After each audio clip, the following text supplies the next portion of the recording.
originally TSF wasn't the organization it is today. I realized it in July of 2024. I was out of town and I was sitting next to the water.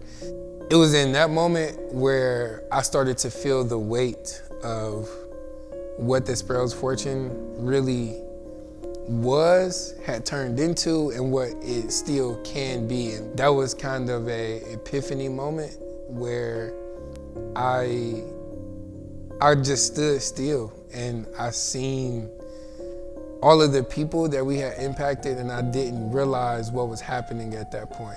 I started to understand it's much bigger than Khalil. It's much bigger than the starting five. It's much bigger than just a workshop. This is a moment for people to breathe. This is a moment for people to feel cared for, you know what I mean? I think that revision means to me a level of reintroduction and something that is a bit of transparency and an acknowledgement what our role and responsibility is in the community.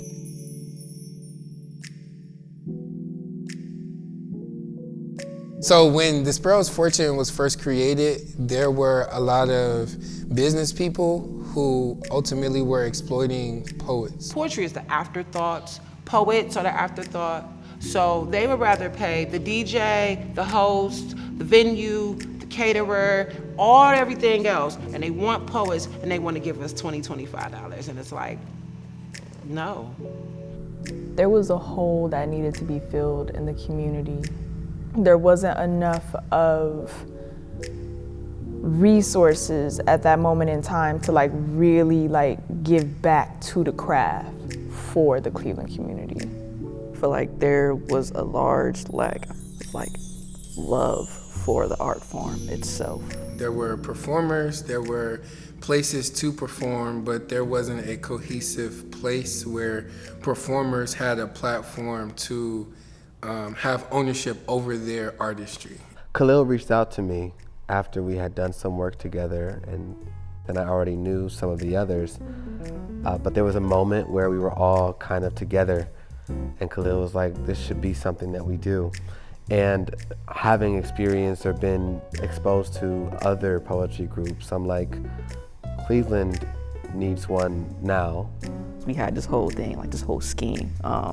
And when we first actually got on stage, when I first got to perform along with the other people in the collective, it just felt like it was a long time coming for real. Yeah, I was taking Quiet Kid home one day and I was talking to him like, yeah, bro, what if we started a poetry collective? What if we did a group of us just doing poems together? And he like, yo, that's actually really cool, et cetera, et cetera. And so shortly after that, I talked to a couple other poets and I started to write down the idea or the vision for what I see the Sparrow's Fortune being. This was kind of the guiding document to put together our first show. It was June 4th of 2022 and it was exhilarating. There was so much anticipation leading up to it. You have a specific experience on certain nights. That first performance, everybody was killing, everybody was firing on all cylinders, everybody was bringing it, the crowd was fully present. And to see 60 or 70 people come out and see us together. And thank y'all so much for coming out, man. We've been doing this, we've been working for a long time, so I'm so appreciative to see so many people rock with us off in the crowd. Thank y'all so much. And so, yeah, I had only been in Cleveland for a year. And so the Sparrow's Fortune's first show being June of 2022, now that I think about it, it's kind of astonishing. I stepped into a world I had no idea about, and I'm grateful because they received me well. At least I think people received me well. I've never performed poetry as a collective before until TSF. So it was really eye-opening for me as an individual artist because it expanded my views on collaboration and how much collaboration is essential to making impactful work. the group started to maneuver its way through the poetry scene as not just artists, but also intentional collaborators and educational collaborators, started to help me to see like, oh, we're not just putting on shows and things of that nature, which was never the intention. Khalil was always very transparent about wanting to expand past curated performances and also doing educational programming. But once we had gotten into doing intentional collaboration and educational collaboration and expanded past Cleveland and started going into Columbus and Akron and places of that nature, it became kind of known like, okay, we're moving past a bit of a more local feel. Having a business model, it works for performances to an extent. It also works for just being able to sell merchandise. But to be real, being able to make the impact with the people we wanted to make an impact with, we needed a different type of funding structure. When you're looking at organizations and schools who are in specific neighborhoods and in specific regions, they don't have the type of money to be able to pay for a 60-minute to 90-minute workshop. Ultimately, changing the way we collaborate has changed the way we communicate with not just our audiences as performing artists, but it also has changed the way we communicate with the youth and the adults that we work with within our social service programs with Project Group too.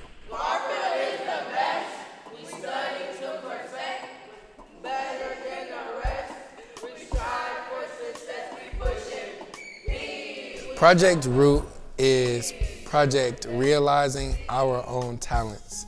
And Project Root is specific for out of school time programs, school programs, as well as social service programs. The goal of Project Root is a creative writing workshop series with the basis of social emotional learning. So things like self-awareness, self-management, social awareness.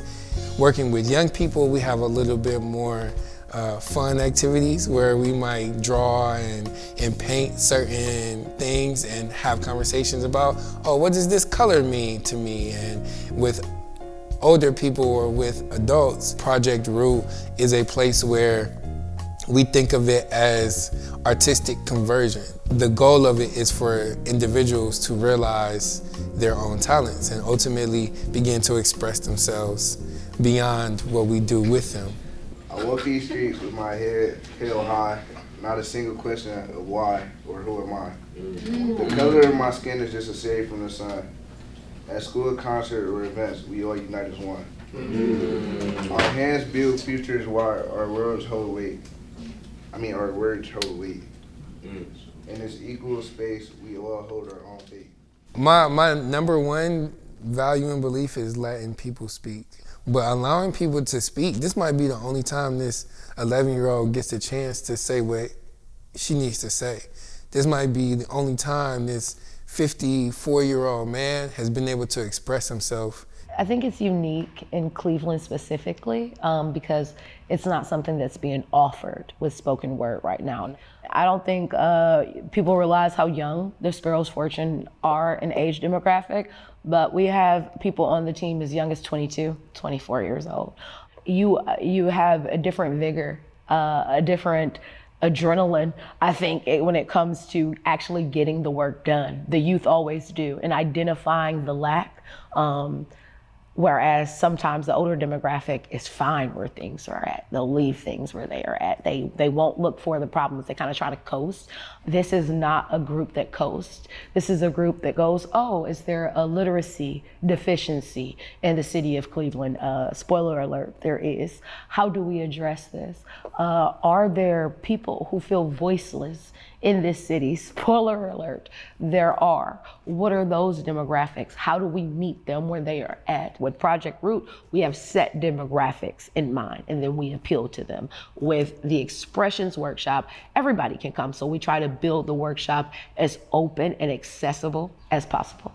We're helping people who are already interested in writing key up and learn a little bit more about devices. They're learning about different forms of poetry. They're learning about different forms of writing and how to ultimately develop themselves.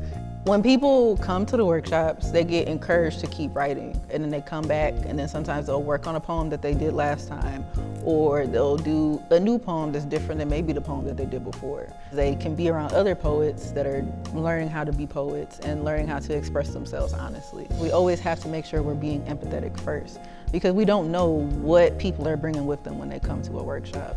They're sitting here for this time and somebody's lights might be getting cut off, or somebody ain't got no food, or somebody might have got touched inappropriately by somebody they trusted, or these are real things. We've had a lot of people who have told us like very heavy things, like when we're doing writing workshops, and making sure to like follow up with people and making sure to like make sure that people are okay, because sometimes writing poetry can be a lot. Especially like when you're going through something and you're using poetry to like sort of move through that. People really want the words to describe the things that they're going through. Community can be therapy, right?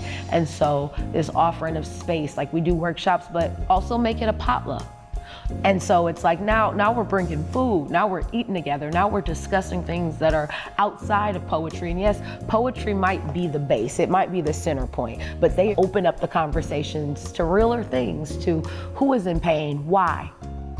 Who else is in pain in that same way? What are you doing? So sometimes the questions in themselves gives the necessary tools to find healing. I first started going to poetry events 2 years ago. Someone invited me to go to Kaiser Gallery, and that's where I met a lot of folks in the community. That was mostly just going there because I really love shooting like the performances of the poets.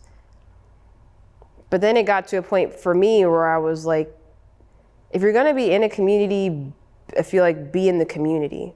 So I wanted to challenge myself to not just be someone who photographs poets, but also writes poetry. The title of this poem is heavy. The elephant in the room doesn't appear out of thin air. It's not as if you blink and suddenly it's there. It is created. Small at first, born from lies, secrets, and concealed words, from he's just like that to it's for the good of the family to... That was the writer's workshop where we were talking about like the elephant in the room. That was the idea we were discussing. And I think that was really the first time that I ever really wrote poetry. I guess I was expecting to not be that great at poetry or to not have too much to say, but I think that I left the workshop having learned something new and just feeling a bit more confident in myself as a writer. When I'm thinking about poetry programming specifically, I'm thinking about what makes people most comfortable, right? And what makes you most comfortable is what's gonna allow you to express yourself. Without the right environment, it's hard to express yourself. We had a very open, transparent conversation about things that the community needed, and we've seen a perfect fit to be able to supply that to the community. It is a powerful outlet for people to be able to express themselves and for them to be able to overcome their traumas. And then it becomes like from a writing workshop to like a therapy session, a group therapy session, and people are expressing themselves, people are comforting each other, people are sharing their experience of how they went through that in their past seasons and cycles, and they've overcome it. And it becomes a real healing environment. I think that's very transformational. I believe it was probably like last April or something. I decided to just start attending workshops.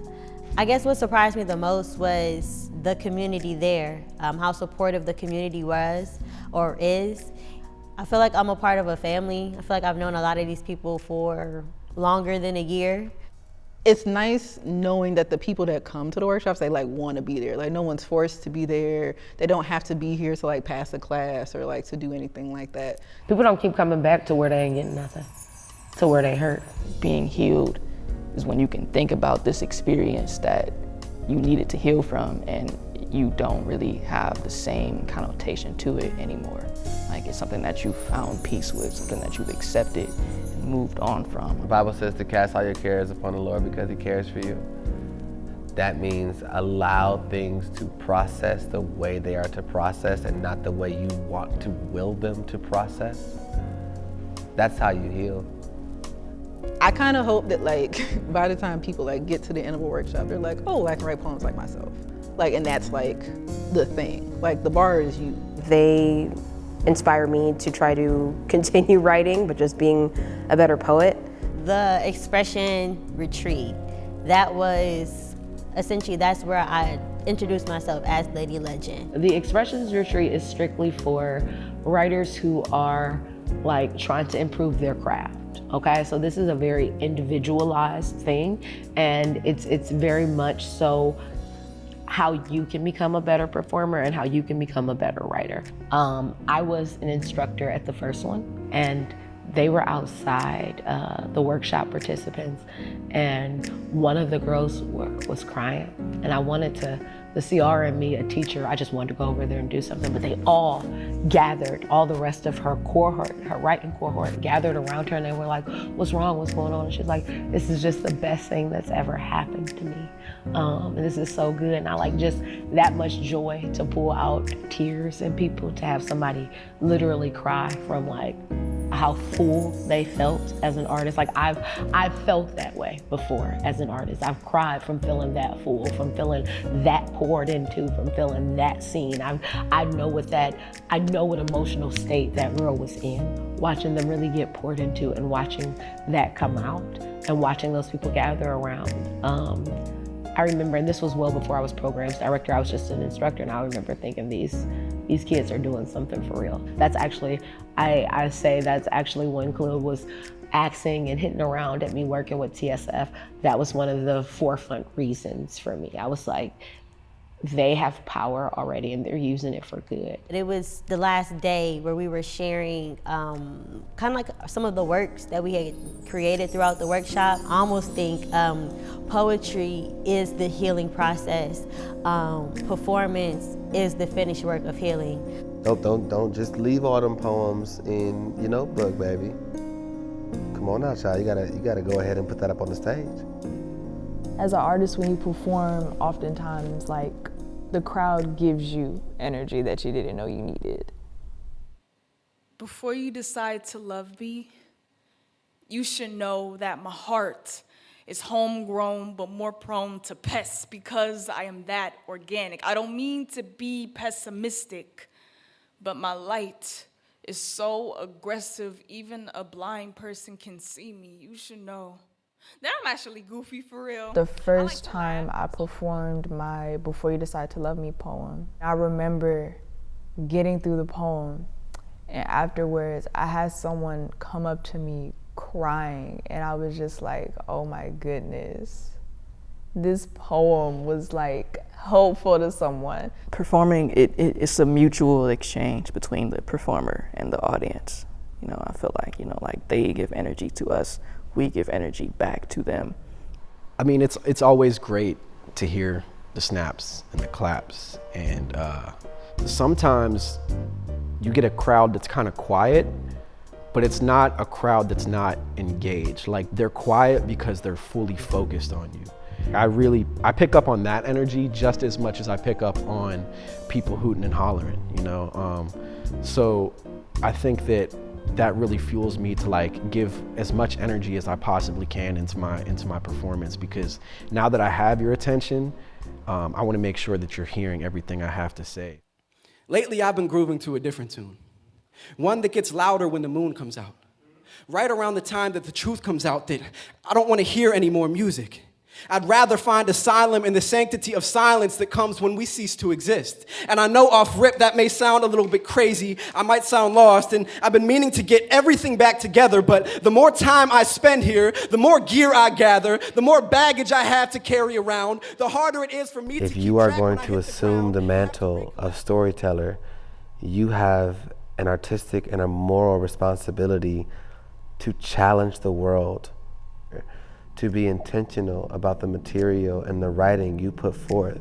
People enjoy our work as performers because we're saying things that they either haven't got the chance to say, didn't have the words to say, or were discouraged in saying. Our purpose has always been to use our voice and use that as a means of encouragement, inspiration, to have other individuals use their voices. I did this poem called Code Switching, and the piece was very significant to me because That was probably actually the first time I wrote a poem, and I was like bawling my eyes out when I was writing a poem. I'd never experienced that before, and I was like, what is this? This is like, oh my gosh, this is crazy.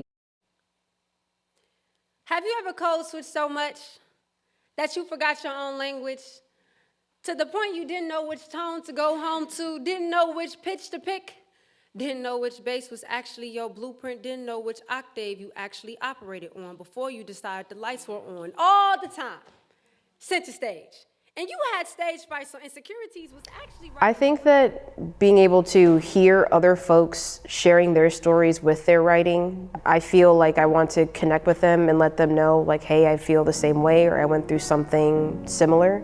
I want people to feel a sense of comfort, because that's what art has always been for me, a sense of comfort, a sense of understanding, a sense of empathy. So I hope that people who hear my work hear like, wow, I was going through that. I had no language and I did not know how to describe that experience. And I think the reactions show their true perspectives or interpretation of what we're saying. So I think it definitely adds to the experience significantly. Some workshops, some open mics happen for years and years and years, and the participants sound the same. It's not my favorite when people don't grow. I have seen substantial growth in work. I'm watching some of these poets transform from stage poets to page poets, and I'm watching page poets transform to stage poets, and TSF kind of offers a safe space for both things to happen. Sometimes it's just the space you make. Sometimes you don't have to have a set plan and say, I'm going to change, I'm going to transform. Sometimes if you do it with the right intention, the space is enough and the people will transform themselves. I feel like there are probably some things that I wouldn't be able to work through if I hadn't been writing poetry and just trying to perform it.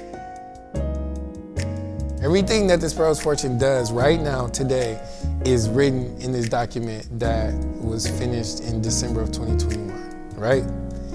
So now, being at this point where new documents are being drafted, new people are being contacted, new people are being added in, new dreams, and I think it's beautiful because it's not just my dreams anymore. It's not just my thoughts and ideas. I think it's exhilarating for me because I'm able to see what 3 years could do, and now I'm excited to see what the next 5-10 years can look like with new dreams, new visions. So ReVisioning is a matter of joy, but also a matter of dreaming and redreaming. What am I most excited about in this next phase? Watching the artists of TSF and audience and participants in the workshops and the open mics continue to grow. When I say audience, I don't just mean people who are coming to hear poetry, I mean people who are coming to find ways to express themselves. In 2022, the Sparrows was a group of poets who did poetry shows together, right? That was the genetic makeup of TSF. And so now, 3 years later, seeing us still put together shows, but also do curated shows for specific organizations. And now we're also doing creative writing workshops, and not just public writing workshops for individuals who are already interested in the art form, but we're doing workshops with young people who are in school, and this is their first time seeing or interacting with the art of spoken word, and they're also still learning how to read. There's also working with adults who are enrolled in social services, and this is their first time being able to have an outlet. It's much bigger than just 5 people getting on the stage. When we first started, we were telling our own stories. I was the same silly, stubborn, black, I remember overhearing boy tales all the way back about then, violence that went so far. Nobody won the fight. No meaning don't come from words alone, and you realize how fragile truth is when it lies on your tongue. Urban area. Now we tell other people's stories. Just what I needed is to be aware of my emotions. Just what I needed. Poised is how I am. Position is what I keep. My mama is 3 weeks younger than Jamaica's independence is. Somebody standing up for you. Now it's time to turn that test into a testament.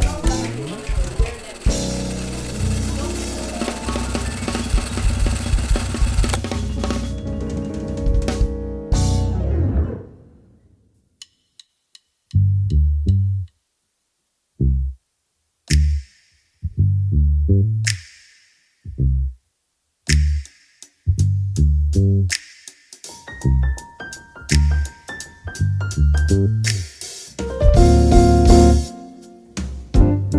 was born into a long lineage of men who learned to be soldier before saint, who learned militance before mercy, who learned grit before grace.